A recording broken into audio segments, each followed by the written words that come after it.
ನಮಸ್ತೆ ಫ್ರೆಂಡ್ಸ್, ನಂದಿ ಬ್ಲಾಗ್ಸ್ಗೆ ಸ್ವಾಗತ ಸುಸ್ವಾಗತ. ನಾವು ಇವತ್ತಿನ ವಿಡಿಯೋದಲ್ಲಿ ಸುಬ್ರಹ್ಮಣ್ಯ ಸ್ವಾಮಿಯ ಜನ್ಮ ರಹಸ್ಯ, ಹಾಗೆ ಸುಬ್ರಹ್ಮಣ್ಯ ಸ್ವಾಮಿಯ ಪೂಜಾ ವಿಧಾನ ಆಚರಣೆ ಮತ್ತು ಸುಬ್ರಹ್ಮಣ್ಯ ಸ್ವಾಮಿಯ ಪ್ರಮುಖ ಹಬ್ಬಗಳು ಮತ್ತು ಸುಬ್ರಹ್ಮಣ್ಯ ಸ್ವಾಮಿ ದೇವಾಲಯಗಳು ಹಾಗೂ ಮಂತ್ರಗಳನ್ನು ನಾವು ಈ ವಿಡಿಯೋದಲ್ಲಿ ತಿಳ್ಕೊಳ್ಳೋಣ. ಖಂಡಿತವಾಗ್ಲೂ ವಿಡಿಯೋನ ಪೂರ್ತಿಯಾಗಿ ನೋಡಿ, ಹಾಗೆ ವಿಡಿಯೋಗೆ ಒಂದು ಲೈಕ್ ಮಾಡಿ. ಶ್ರೀ ಸುಬ್ರಹ್ಮಣ್ಯ ಸ್ವಾಮಿ ಸ್ಕಂದ, ಕಾರ್ತಿಕೇಯ ಮತ್ತು ಮುರುಗನ್ ಎಂದು ಕರೆಯಲ್ಪಡುವವರು. ಹಿಂದೂ ಧರ್ಮದಲ್ಲಿ ಒಬ್ಬ ಪ್ರಮುಖ ದೇವರು ಸಹ ಸುಬ್ರಹ್ಮಣ್ಯ ದೇವರು ಅಂತ ಹೇಳ್ಬೋದು.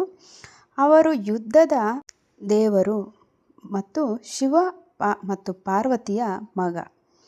ಅವರ ಬಹು ಹೆಸರುಗಳು ಮತ್ತು ರೂಪಗಳೊಂದಿಗೆ ಅವರ ಭಕ್ತರು ಹೃದಯಗಳಲ್ಲಿ ಪ್ರಮುಖ ಸ್ಥಾನವನ್ನು ಹೊಂದಿದ್ದಾರೆ.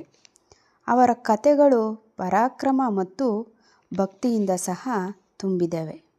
ಹಿಂದೂ ಧರ್ಮದಲ್ಲಿ ಸುಬ್ರಹ್ಮಣ್ಯ ಸ್ವಾಮಿಯ ಮಹತ್ವ ಏನು ಅನ್ನೋದಾದರೆ, ಶ್ರೀ ಸುಬ್ರಹ್ಮಣ್ಯ ಸ್ವಾಮಿಯನ್ನು ಯೋಧ ದೇವರೆಂದು ಪರಿಗಣಿಸಲಾಗಿದೆ. ಅವರು ಧೈರ್ಯ, ಶಕ್ತಿ ಮತ್ತು ವಿಜಯವನ್ನು ಸಂಕೇತಿಸುತ್ತಾರೆ. ಅವರು ದುಷ್ಟ ಶಕ್ತಿಗಳ ವಿರುದ್ಧ ದೈವಿಕ ಸೈನ್ಯವನ್ನು ಸಹ ಮುನ್ನಡೆಸುತ್ತಾರೆ. ಅನೇಕ ಜನರು ತಮ್ಮ ಜೀವನದಲ್ಲಿ ಧೈರ್ಯ ಮತ್ತು ಶಕ್ತಿಗಾಗಿ ಅವರನ್ನು ಪ್ರಾರ್ಥಿಸುತ್ತಾರೆ. ಸುಬ್ರಹ್ಮಣ್ಯ ಸ್ವಾಮಿಯ ಪೌರಾಣಿಕ ಹಿನ್ನೆಲೆ ಹೇಳೋದಾದರೆ, ಕಥೆಗಳ ಪ್ರಕಾರ ಶ್ರೀ ಸುಬ್ರಹ್ಮಣ್ಯ ಸ್ವಾಮಿಯು ತಾರಕಾಸುರ ಎಂಬ ರಾಕ್ಷಸನನ್ನು ಸಂಹರಿಸಲು ಜನಿಸಿದವರು. ಈ ರಾಕ್ಷಸನು ಭೂಮಿಯ ಮೇಲೆ ಅನಾಹುತವನ್ನು ಸೃಷ್ಟಿಸಿದ್ದನು. ಆದ್ದರಿಂದ ದೇವರುಗಳಿಗೆ ಪ್ರಬಲ ಯೋಧನ ಅವಶ್ಯಕತೆ ಇತ್ತು. ಸುಬ್ರಹ್ಮಣ್ಯ ಸ್ವಾಮಿಯ ಜನನ ಮತ್ತು ಆರಂಭಿಕ ಜೀವನ ಹೇಳೋದಾದರೆ, ಅವರ ಜನನ ಕಥೆ ಆಸಕ್ತಿದಾಯಕವಾಗಿದೆ. ಶಿವನ ಮೂರನೇ ಕಣ್ಣಿನಿಂದ ಹೊರಬಂದ 6 ಕಿಡಿಗಳಿಂದ ಅವರು ಹೊರಹೊಮ್ಮಿದರು. ಈ ಕಿಡಿಗಳು ಕೃತಿಕಾ ಎಂಬ 6 ದೇವತೆಗಳಿಂದ ಪೋಷಿಸಲ್ಪಟ್ಟ 6 ಶಿಶುಗಳಾದವು. ಅವರು 6 ಮುಖಗಳನ್ನು ಹೊಂದಿರುವ ಒಬ್ಬ ಶಿಶುವಾಗಿ ವಿಲೀನಗೊಂಡರು. ಪ್ರಮುಖ ದಂತಕಥೆಗಳು ಮತ್ತು ಕಥೆಗಳು ಹೇಳೋದಾದರೆ, ತಾರಕಾಸುರನ ವಿರುದ್ಧದ ಅವರ ಹೋರಾಟವು ಒಂದು ಜನಪ್ರಿಯ ಕಥೆಯಾಗಿದೆ. ಅವರು ತಮ್ಮ ವೇಲೆಂಬ ಈಟಿಯಿಂದ ರಾಕ್ಷಸನನ್ನು ಸಂಹರಿಸಿದರು. ಅಂದರೆ ಆಯುಧ, ವೇಲು ಅನ್ನೋದು ಒಂದು ಸುಬ್ರಹ್ಮಣ್ಯ ಸ್ವಾಮಿಯ ತುಂಬ ಪವಿತ್ರವಾದ ಆಯುಧ ಆಗಿರುತ್ತೆ. ಮತ್ತೊಂದು ಕಥೆಯು ಶ್ರೀ ಸುಬ್ರಹ್ಮಣ್ಯ ಸ್ವಾಮಿ ಬ್ರಹ್ಮನಿಗೆ ಓಂ ಎಂಬ ಪದದ ಅರ್ಥವನ್ನು ಬೋಧಿಸಿದ ಕುರಿತಾಗಿದೆ. ಶ್ರೀ ಸುಬ್ರಹ್ಮಣ್ಯ ಸ್ವಾಮಿಯ ಗುಣಲಕ್ಷಣಗಳು ಮತ್ತು ಸಂಕೇತಗಳು ಹೇಳೋದಾದರೆ, ದೈಹಿಕ ರೂಪದಲ್ಲಿ ಶ್ರೀ ಸುಬ್ರಹ್ಮಣ್ಯ ಸ್ವಾಮಿಯನ್ನು ಯುವಕ ಮತ್ತು ಸುಂದರ ದೇವರೆಂದು ಚಿತ್ರಿಸಲಾಗಿದೆ. ಅವರು 6 ಮುಖಗಳು ಮತ್ತು 12 ತೋಳುಗಳನ್ನು ಹೊಂದಿದ್ದು, ಪ್ರತಿಯೊಂದು ವಿಭಿನ್ನ ಆಯುಧಗಳನ್ನು ಹಿಡಿದಿದೆ.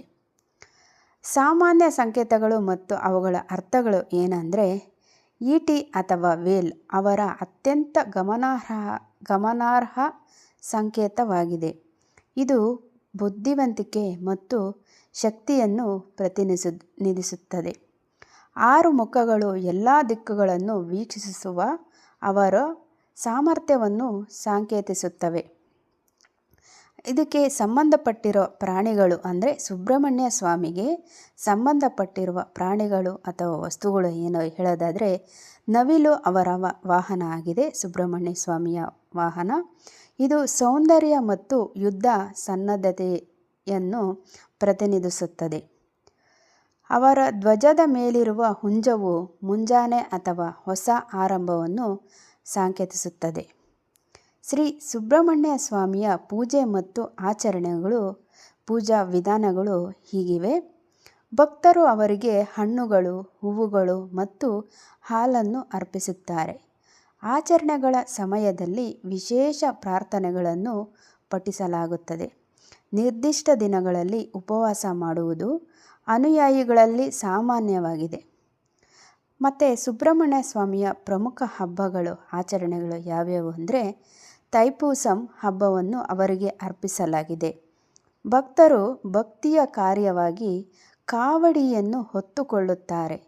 ಸ್ಕಂದಷಷ್ಠಿಯು 6 ದಿನಗಳವರೆಗೆ ನಡೆಯುವ ಮತ್ತೊಂದು ಪ್ರಮುಖವಾದ ಹಬ್ಬವಾಗಿದೆ.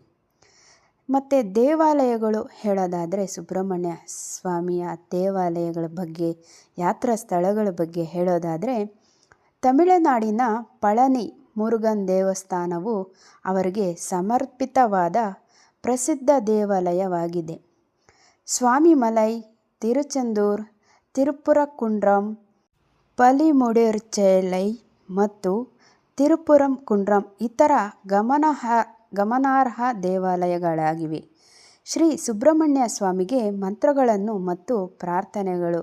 ದೇವರೊಂದಿಗೆ ಸಂಬಂಧಿಸಿದ ಸಾಮಾನ್ಯ ಮಂತ್ರಗಳು ಹೇಳೋದಾದರೆ ಓಂ ಸರವಣ ಭವಾಯ ನಮಃ ಎಂಬ ಮಂತ್ರವನ್ನು ವ್ಯಾಪಕವಾಗಿ ಪಠಿಸಲಾಗುತ್ತದೆ. ಇದು ಧೈರ್ಯ ಮತ್ತು ಶಕ್ತಿಗಾಗಿ ಅವರ ಆಶೀರ್ವಾದವನ್ನು ಬೇಡುತ್ತದೆ. ಖಂಡಿತವಾಗ್ಲೂ ಸುಬ್ರಹ್ಮಣ್ಯ ಸ್ವಾಮಿ ಅನ್ನೋದು ಶಕ್ತಿ ಅನ್ನೋದು ತುಂಬಾ ಅಪಾರ. ನನಗಂತೂ ಈ ಸ್ಟೋರಿನ ನಿಮ್ಮ ಹತ್ರ ಹೇಳ್ತಾ ಇದ್ರೇ ನನಗೆ ಸತ್ಯವಾದ ಮಾತು ಹೇಳ್ತಾ ಇದ್ದೀನಿ, ಒಂಥರ ಅನಿಸ್ತಾ ಇದೆ. ಇದಂತೂ ಖಂಡಿತ ಸತ್ಯ. ಈ ವಿಡಿಯೋನ ಪೂರ್ತಿಯಾಗಿ ನೋಡಿ. ಹಾಗೆ ಜನಪ್ರಿಯ ಪ್ರಾರ್ಥನೆಗಳು ಮತ್ತು ಅವುಗಳ ಅರ್ಥಗಳು ಹೇಳೋದಾದರೆ ಕಂದಷಷ್ಠಿ ಕವಚಂ ಎಂಬುದು ಅನೇಕ ಭಕ್ತರು ಹೇಳುವ ಪ್ರಸಿದ್ಧ ಪ್ರಾರ್ಥನಾ ಸ್ತೋತ್ರವಾಗಿದೆ. ಇದು ಎಲ್ಲ ಹಾನಿಗಳಿಂದ ರಕ್ಷಣೆ ನೀಡುವಂತೆ ಕೇಳುತ್ತದೆ. ಸ್ತೋತ್ರಗಳು ಮತ್ತು ಭಜನೆಗಳು ಹೇಳೋದಾದರೆ ಆದಿಶಂಕರಾಚಾರ್ಯರು ರಚಿಸಿದ ಸುಬ್ರಹ್ಮಣ್ಯಂ ಭುಜಂಗಂ ಅವರ ಪರಾಕ್ರಮ ಮತ್ತು ದಯೆಯನ್ನು ಹೊಗಳುತ್ತದೆ. ಅನೇಕ ಭಜನೆಗಳು ಅವರ ಶೌರ್ಯ ಮತ್ತು ದೈವಿಕ ಕಾರ್ಯಗಳನ್ನು ಹಾಡುತ್ತವೆ.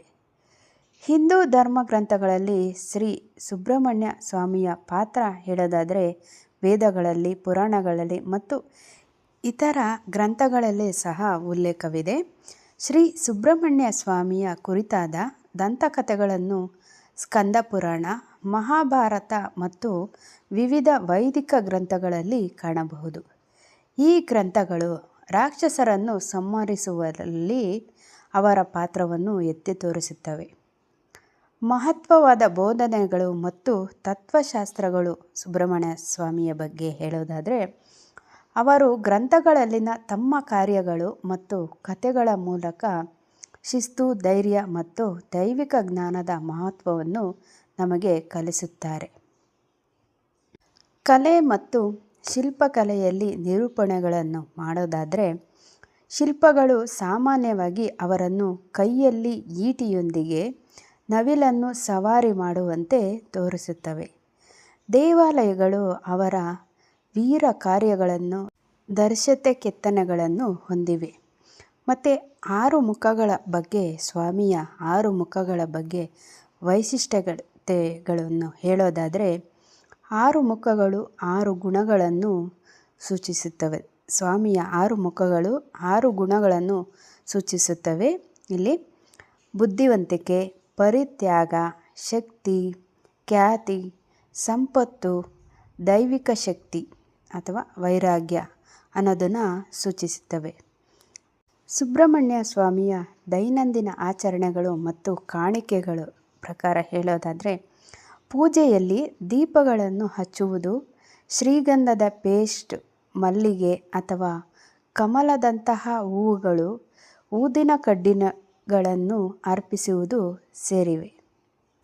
ಹೇಳ್ತಾ ಹೋದರೆ ಸ್ವಾಮಿಯ ಚರಿತ್ರೆ ಅಂತೂ ಖಂಡಿತ ಮುಗಿಯಲ್ಲ. ಇನ್ನೊಂದು ವಿಡಿಯೋದಲ್ಲಿ ನಾನು ಇನ್ನೂ ಸ್ವಲ್ಪ ಇನ್ಫಾರ್ಮೇಷನ್ ಮೂಲಕ ನಿಮಗೆ ತಿಳಿಸುತ್ತೇನೆ. ಖಂಡಿತ ನಂದಿ ಬ್ಲಾಗ್ಸ್ನ ವೀಕ್ಷಿಸ್ತಾ ಇರಿ. ಹಾಗೆ ಭಕ್ತಿಯಿಂದ ಈ ವಿಡಿಯೋ ನೋಡಿ ಸುಬ್ರಹ್ಮಣ್ಯ ಸ್ವಾಮಿಯ ಕೃಪೆಗೆ, ಕಟಾಕ್ಷಕ್ಕೆ ಪಾತ್ರರಾಗಿ ಇನ್ನೊಂದು ಹೊಸ ವಿಡಿಯೋ ಜೊತೆ ನಿಮ್ಮೊಂದಿಗಿರ್ತೀನಿ. ಅಲ್ಲಿವರೆಗೂ ವೀಕ್ಷಿಸಿದವರೆಲ್ಲರಿಗೂ ಧನ್ಯವಾದಗಳು.